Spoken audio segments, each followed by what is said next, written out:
Assalamu alaikum, people. Today we're going to talk about expectation versus budget.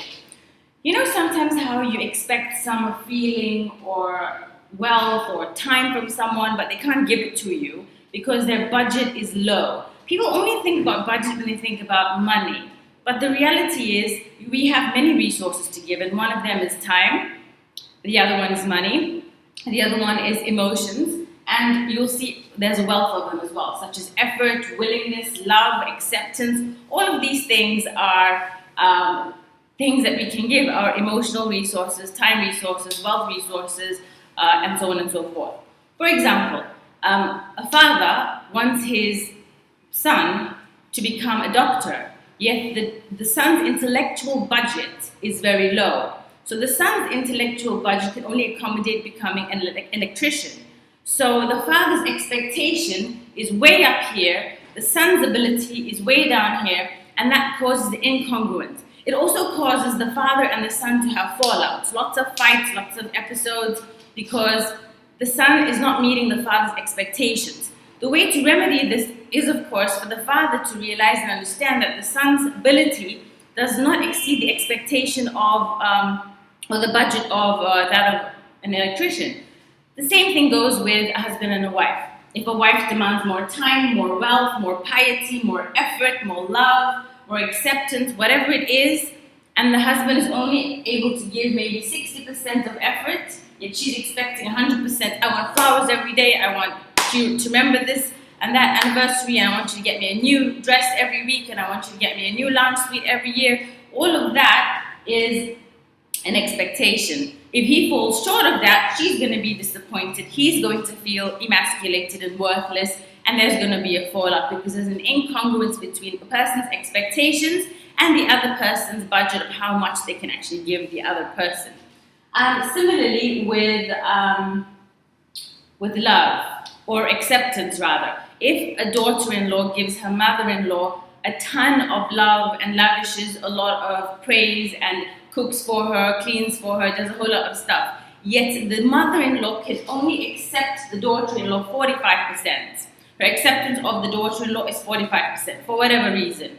But the daughter-in-law expects that because she's doing all of these fantastic things for her mother-in-law, the mother-in-law now should accept her 100%. But the mother-in-law's budget for the acceptance is only 45%, therefore falling short again.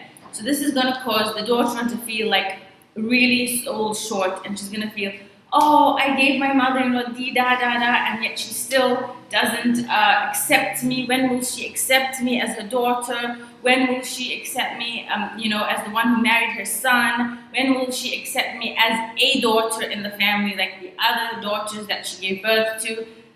No matter what she does, even if it's way above and beyond what the mother-in-law's biological daughters do for her, the mother-in-law will still not accept her because that's just the mother-in-law's budget. She cannot, surpass this 45%, no matter what you do. This doesn't mean that you should stop benefiting your mother-in-law. This means that you should not expect anything for it, because then you will be left feeling really, really resentful because you're not getting what you're, expecting to get out of that trading. Because what you're actually doing is you're trading by doing a whole lot of good deeds for her, expecting something back.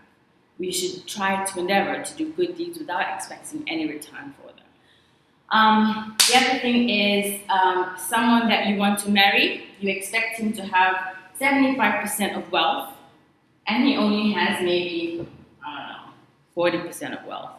So if you're expecting that and that's all you get, you're going to be disappointed and there's going to be some fights. Likewise with piety.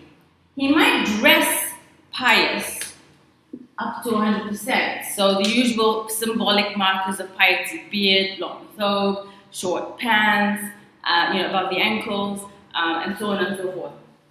If he looks this way and appears to use the miswak, outer symbolic, markers of the sunnah and pious, and people of course will accept this as a pious image. Now that's what he looks like, by appearances. But if his inner piety is only, say, 45%, Now you can see an incongruence between the outer appearance of piety and the inner piety. But if you marry someone like this without doing proper research and more probing and the right questions, you're going to find that he's not that pious. He's probably falling short in his prayer. Maybe doesn't read Quran. Maybe doesn't worship Allah alone, etc. And then you're going to be really upset that, oh my God, he's only 45% pious. I thought he was 100% pious. Now we have a problem. I don't want this guy to raise my kids, so on and so forth. So the important thing is, do your research, do good actions towards those people without the expectations if you're doing them.